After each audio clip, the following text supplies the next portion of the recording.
Hello, it's Steven. I know I haven't been gone for a while, but that's just what life does. Anyway, welcome back to Transmissions from Elysium. So, the other night I was talking with a friend. I think we were knee deep in discussing the ontological origins of May the Force be with you. It was probably 1 a.m. You know, the way that all the best conversations go. So, we went to high school together. He's the kind of person you want to have as a friend. He's a brilliant mathematician, the kind of brain that keeps spacecraft from falling out of the sky.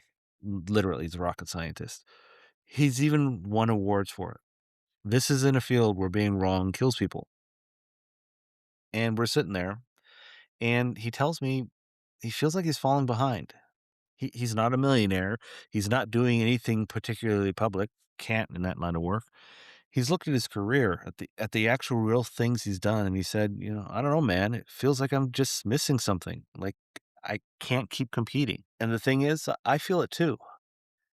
This all started when we both had seen the same stupid LinkedIn post. It was one of those one person $1 billion AR, AI native startup pitches with a solo founder, had Stripe and a dream. This is a future of business everybody's posting about. And we're both quietly asking the same question. What are we doing wrong?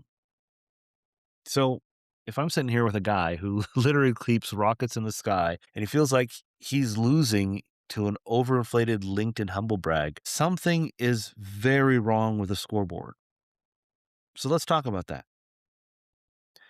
No matter how hard the FTC has tried, the snake oil salesmen never left. They're like freaking cockroaches. And today, they're spending $200 a month and letting Claude do all the dirty work for them.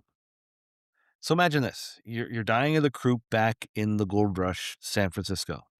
Up pulls this fancy looking wagon. It's parked outside the general store. Standing next to it is a man in the top hat. He's got a bottle. Inside the bottle as well. You know what? It doesn't really matter what's in the bottle. What matters is the pitch. He's going to tell you everybody in the next town over is already using it.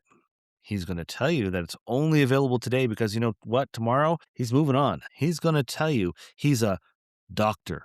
Trust him.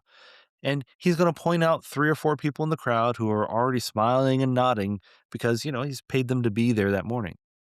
It's social proof, it's scarcity, authority, survivorship theater. It's 4 of the oldest tricks in the book.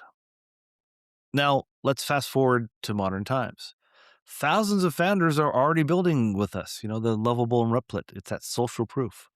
It's only available for limited time. We're going to have to raise prices because we're not able to afford the token subsidies anymore. It's that scarcity piece. Hey, this person was seen in TechCrunch. It gives us that authority. That TechCrunch, for our purposes, is that person's top hat. Look at this guy who made $1 billion all by himself. It's that survivorship theater. You're not being shown a new thing here. You're being reintroduced to the third oldest profession. And now it's all dressed up in those fancy Roberto fonts with a nice React Native front page.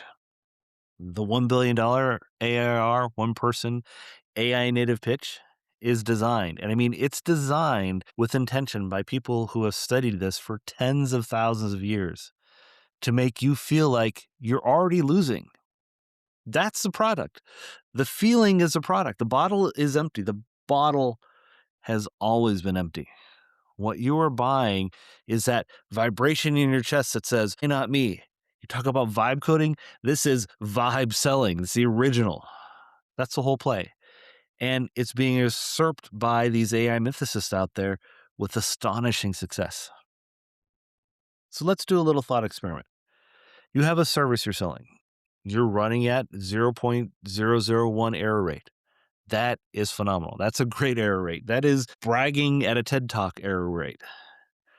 Now you scale that to 1 billion requests a month, which is coincidentally about what you would need to justify a $1 billion AAR.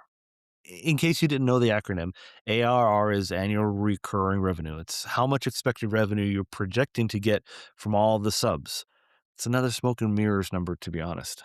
Anyway, so 0.001% times 1 billion. That is 10,000 broken things a month. Now imagine that you're the only human around. You got 10,000 refund requests, 10,000 angry emails, 10,000 little fart fires. but you don't have a support team. You don't have an ops team. You just got one person, an AI agent trained on your own made up docs, which by itself is wrong about 25% of the time, even in the best case scenarios, which is just a whole nother pile of problems on top of your first pile of problems, and some thoughts and prayers. This is what people actually mean when they say one person $1 billion company. They mean for a moment.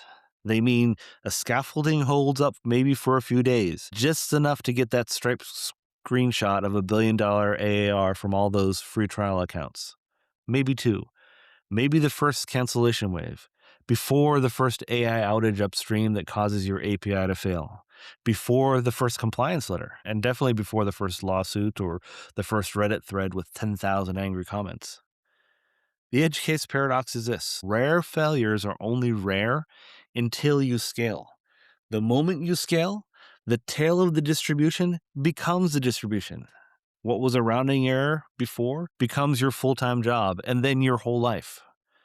Which means, and I want you to hear this one, the stories you are comparing yourself to are a lie. They just haven't told you they're completely broken yet. Show me this one person team that's been around for more than 12 months. Then we might be able to talk. Hell, show me one that's been around for more than 6 months. You can't, because the wagon always leaves town before the customers figure it out. This is not a flaw in the business model. That is the business model. Extract value before the tail catches up. Post a victory lap on X, go quiet for 6 months, reappear with a new wagon. So when we'll come back to my friend, because here's what I actually said to him that night. I said, do you remember Oprah? Like in the 90s when we were kids, she built an empire. She is one of the most successful human beings who has ever lived by any honest measure. And you and I and every other smart, ambitious kid who ever watched her, looked at her, we said the same thing. We could do that, but we didn't. All those dreams of our water-powered cars and our quantum tunneling devices, we never invented. Those businesses we already tried to start, but we could never get past the LLC registration screens, they were just things that got in the way. And trust me, this is not because we weren't good enough. And it definitely wasn't because we didn't work hard. I mean, hell, we both spent more than a quarter of a century earning our doctorates. We didn't do it because being in the right place at the right time is a real thing. It is a real, material, actual thing. And it's not a scoreboard you can climb by running harder. Every generation gets a figure that makes accomplished people feel small. Oprah was ours. The one person billionaire is the current one. Next year, there's going to be another. I don't know who it's going to be. I know that they're going to have a fancy landing page. I mean, just look at Mr. Beast coming out of left field there. The trick is, you only ever see the ones in front of you. You're never shown the field. You're never shown the hundreds of thousands, maybe millions of people who are running the same race and are right now quietly eating dinner with their kids. And here's the secret. Those people, the ones who are not being shown, are living lives that are actually real. They cast shadows. They leave a mark. They're still going to be there when the wagon is long gone. But no, we glorify the outliers. The spectacle of the American dream. Pull yourself up by the bootstraps and don't pay attention to folks who've been buoyed up by the AI mythicists as plants to get everyone else to wish, dream, and buy the $200 a month snake oil. My friend keeps rockets in the sky. He's spent decades being right in a field where being wrong has an actual body count. That work is real, and it'll still be real when the current $1 billion AR Nepo baby landing page is a 404. And you, whoever you are listening to this, in your car at 1 a.m., doing the dishes, folding laundry, maybe you're rocking a kid to sleep, whatever you did today that nobody clapped for, that was real. That was the thing. The landing page, it's not. The wagon will pull into a new town next year. It always does. You don't have to chase it. I'll see you next time.